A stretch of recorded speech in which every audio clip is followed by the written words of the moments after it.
Hey everyone, welcome back to the channel. So today I'm going to go drag racing. I haven't been to an actual drag strip with my own car since I ran an 8 with the TTRS. Pretty much every car since then I've just done hits on the street and used draggy. So I wanted to go to the drag strip, see what this car runs completely stock. Currently have 93 octane in the tank. Brought a little bit of ethanol with me so that way I can do a run or two with 93 and then a run or two at E20. Just want to get a couple baselines for this car. That way I've got dyno baselines, street baselines, and drag strip baselines. More data the better. I'm going to try to do some crude logging with VCDS just to get an idea of ignition timing and hopefully share some good results with you guys. I've seen some pretty quick cars at the drag strip stock, some mid 11-second times. I don't know if my car will do it. I didn't do anything special to it. It's literally how I drive it every day, full weight. Haven't touched tire pressures or anything like that. So almost to the track now. I'm going to get there, let the car cool down a little bit, and get some runs in.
So that was the first run. Left lane, car 719, 1219 at 112. Let's see what draggy had here. History, quarter mile. So draggy is showing 1221 at 115 miles an hour. 60 foot 1.9, 60 foot 1.85. Lots to work on here. I'm going to put some ethanol in this car and try to get it to run a little bit faster.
Okay, so second run, I put a little bit of ethanol in. Not sure if it has blended in enough yet. I At the end of this video, I plan on reviewing the logs and showing ignition timing, so that will tell a little bit more information. 0 to 60 was a little bit slower. Overall time 12.174, 12.18 on draggy, 8th mile 7.9, 7.88. It's kind of crazy how I can run an 11.9 on the street, but running slower at the track, it's like it just can't get traction.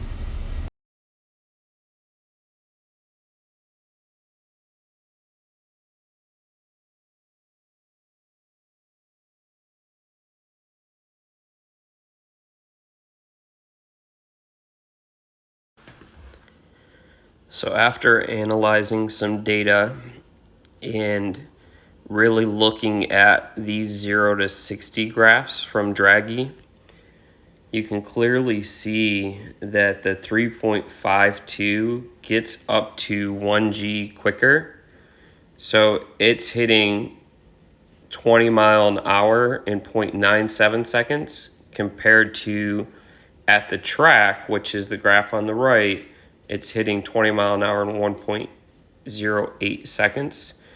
So you can clearly see on the track it's almost bogging down because it has too much traction, whereas on the street it's able to spin a little bit and get out of the hole quicker. So, not gonna lie, I was a little upset with how everything went at the track. That's why I data logged, so that way I can show you guys the data. I have that coming up shortly in the video. So right now I'm going to show you my favorite spot in Mexico. Went out afterwards, car was cooled down, tried to log it, but unfortunately the log didn't save with VCDS. So here's a little bit of a run in Mexico and the draggy to go along with it. The biggest thing that I notice is the car launches a lot better on the street. Seems like it's a little bit more aggressive, gets a little bit of tire spin, whereas on the track, it just, I feel like it didn't have enough power and it just kind of hooked up and bogged down. So here's the third run of the day. This is a run on the street. And then I'll go to the videos showing you guys the data logs from the track.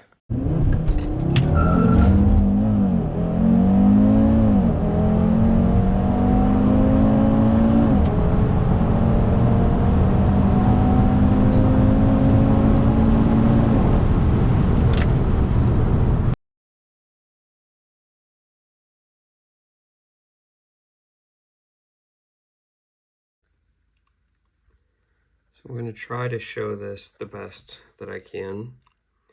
Unfortunately, VCDS is very, very slow. So this is where I'm holding launch control.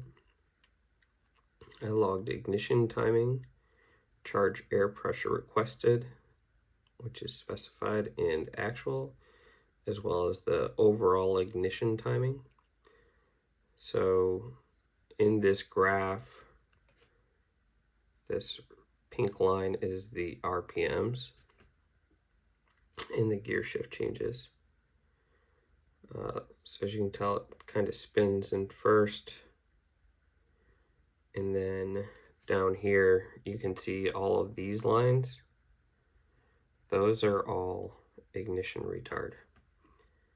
So it is pulling ignition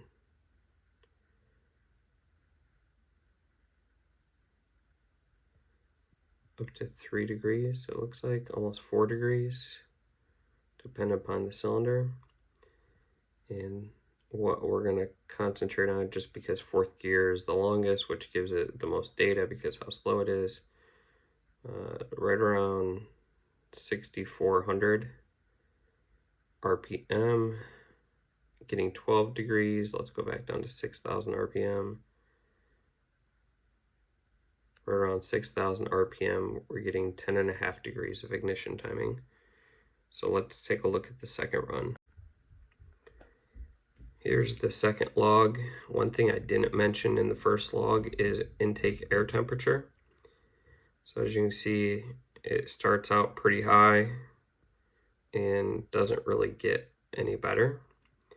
However, this run I did have about a gallon and a half of ethanol in, which got me to around E20. And as you can tell by this line, ignition timing is much cleaner.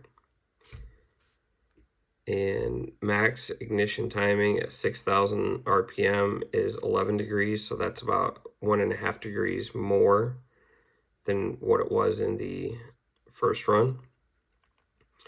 This to me explains why the trap speed is about 2 mile an hour higher.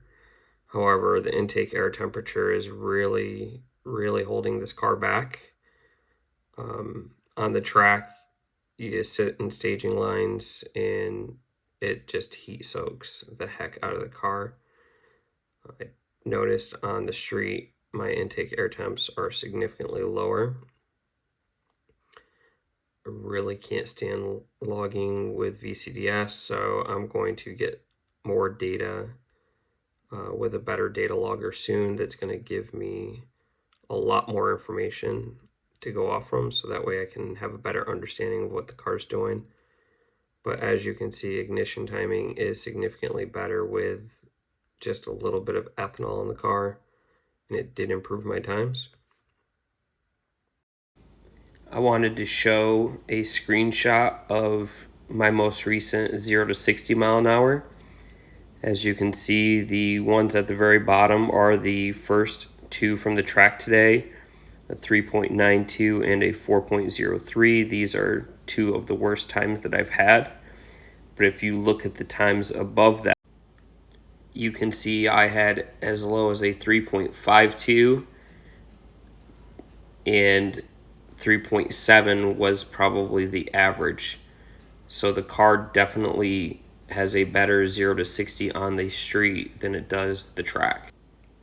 Here you can see a screenshot of all of my 8th mile times from today. You can see the track. I was consistently at a 7.8 to a 7.9. You can see the dates 9, 13, 24. Once I went out and did some runs on the street, I had a best of 7.58, and I picked up almost 2 mile an hour and almost 3 mile an hour on my 7.63 over the runs that were at the track. So that to me shows that the launch is what's really killing my quarter mile times. This screenshot shows some quarter mile times with the car so far. The bottom three are from a previous date in which I ran all 11 nines at 114 to 115 mile an hour. And the top three are from today. The first two are at the track with the 12.21 and the 12.18. And the very top one, which is another 11.9 at 116, happens to be my best trap. And again, that was on the street. So to me, this car performs better on the street than it does a prep track.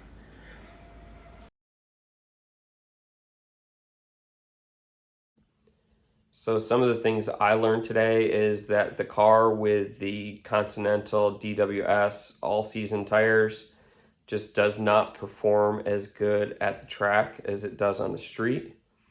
It seems to get a little bit of wheel spin on the street, which helps get it out of the hole a little bit faster, whereas on the track, it felt like it just bogged down and slowed it down a little bit. The ignition timing is pretty clear to see that the ethanol clears that up. I'd imagine the longer I drive it with the ethanol, the more ignition timing I will get with it, which will make more power. It already went up 2 to 3 mile an hour in trap speed just in the couple of times I've driven it since the track today. Really need a front mount intercooler for this car. The intake air temps are horrible. Even though they're better on the street, they're still not good. So that will be one of my first hardware mods I do with this car. I'm hoping that that helps keep the intake air temps lower, which will equal more horsepower.